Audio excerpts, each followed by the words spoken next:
And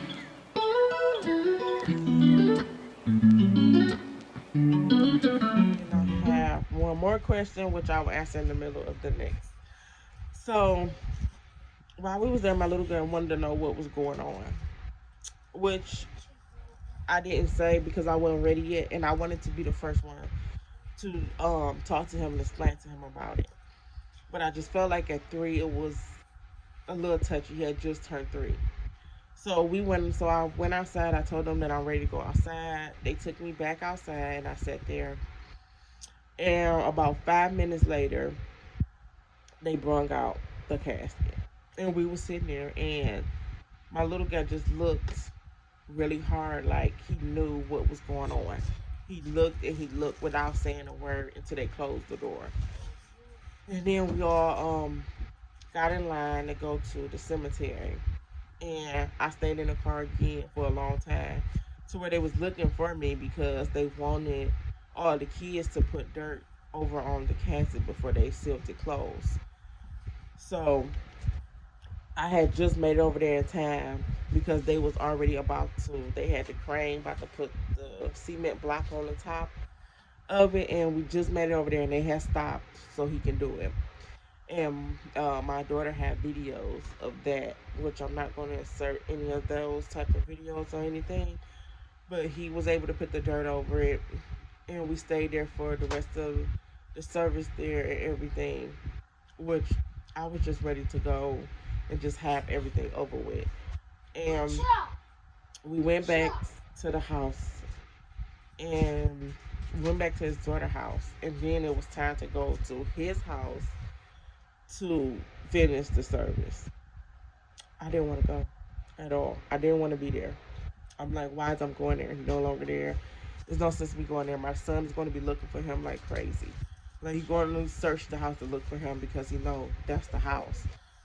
So my daughter really didn't want to go either, but she was going wherever I went. She was going to go. So we went. It was awkward. I said mostly I can't believe who car it was that we went over there with, but I know my daddy was there, my mama, my sister, everybody else lived out of town, so it was very spirit of moment thing that happened, and for everybody to come in, like I said, I got family in Arizona. During that time, my son was in Tennessee, and I didn't know he had COVID because he didn't want to tell me because he found out he had COVID during about a day or two after the passing. So he didn't want to call and tell me that he had COVID. He just said that he couldn't get it off of work. So I told him I understand because it was spirit of moment, you know. But everybody, not too many of our family live in Michigan. My mother is from the South. My grandma is from the South. So they have family that's in the South, and then some of them is in Ohio. My brothers and them is in my brothers in Atlanta. I got another brother in um, Arizona. So it was just everybody just spread it out. There was no way that people can just call off at that moment to get here.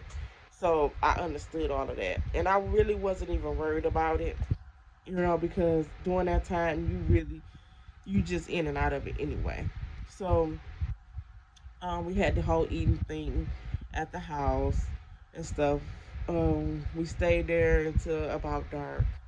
Then we left. My son kept asking where he. I said he can't be at the house right now. I told him that before we even got there. I said he can't be there. He's somewhere else right now.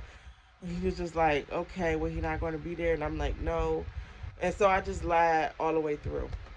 And then after that, my therapist wanted to talk to me more to make sure that I was okay mentally and stuff. So she was just, telling me basically how to proceed to talk to my son about it. She was like, it's not a rush, but you don't want to lie too much. And then as he's getting bigger and you don't tell him at the right time that he know you lied to him, that it could be a problem. So after he started asking about him a lot after that, I was still not telling him the truth.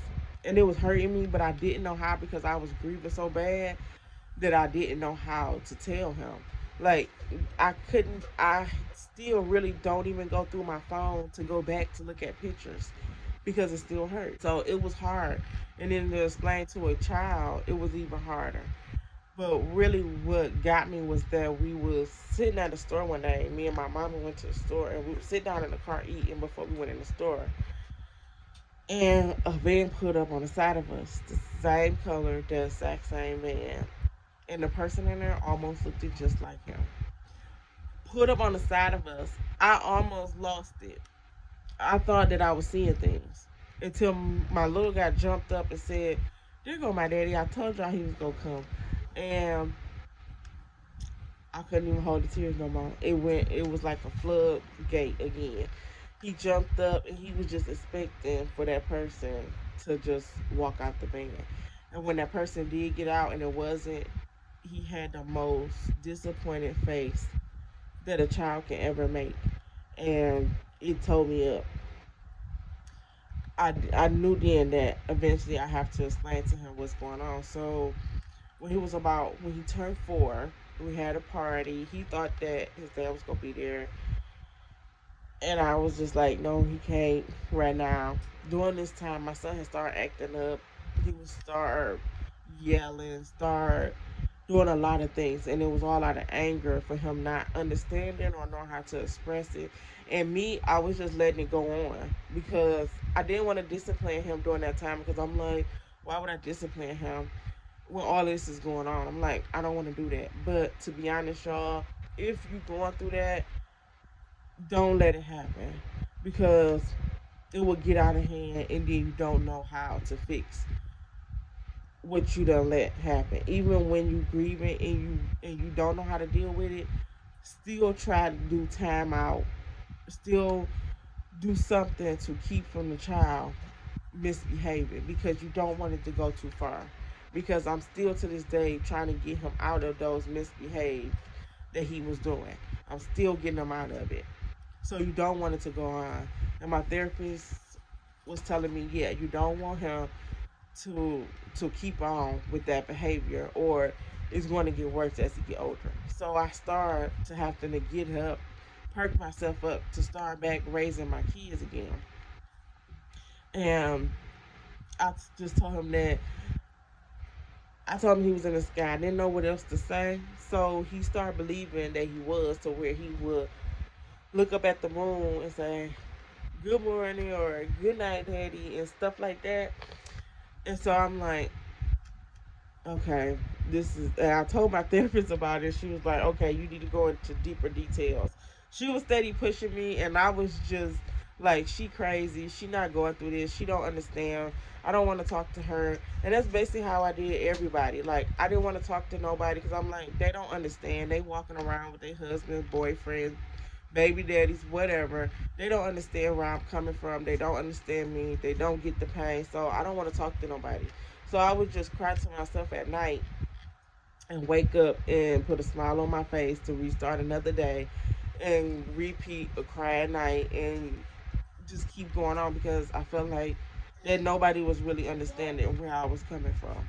So finally I had sat down and talked to him, which I thought he was maybe he wouldn't understand, but it was always getting to the point to where he was asking more and more stuff. Like if we drove past certain spots, because our thing was we was always going to go eat somewhere.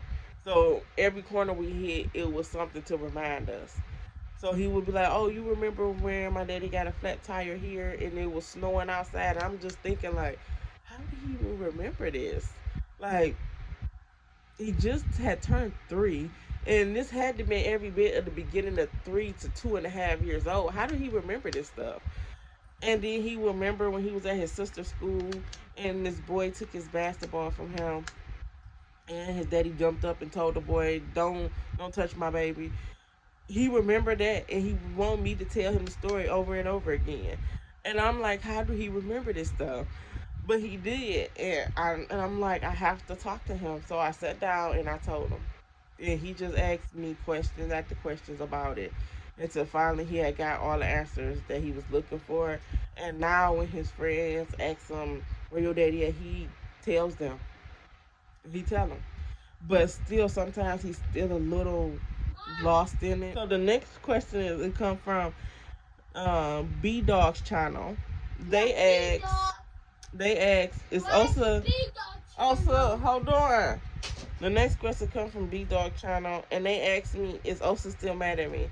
Okay, y'all, I posted a video on my little guy Instagram because he got Instagram, and he was so upset. Y'all should have saw his face. I called his name. I said, "Osa, is you gonna take a picture?" And he said, "No," and walked away. Like it was so weird. He kept walking and looking at me at the same time till he made it past the house to where I couldn't see him no more. So they want to know, is he still mad? No, he not. But what happened was Osa likes to jump around, swirl all on the floor, and he got a piece of wood in his foot. And I had to get it out. We had to hold him down to get the wood out. And when we got done, he was upset. He didn't want to be bothered with none of us. So he's not. Move back to them. I'm being with you.